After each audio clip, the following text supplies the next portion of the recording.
24 сентября, время 12:09, КПП Сагарчин. Последние 3 автобуса. Құда қалса границада қырғыздар қалған жоқ. Бардығы шығышты. Полный кетіп отшат Қазақстанда. Bir поток кеткен 30 автобус. Елдің маңайы жақсы.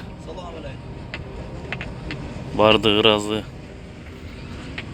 Посольға, консулға рахмат айтып кетіп отшат елдің бары.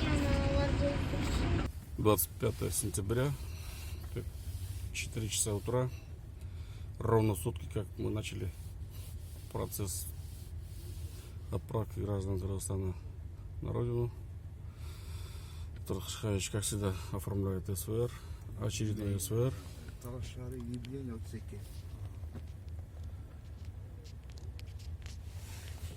Паспортты қайдан жоқтыңыз? Бері айтып көрсеңіз. Паспорт Москвада жоқтар ғой? Қашан мың жоқтар іле? Көп болмады жоқ.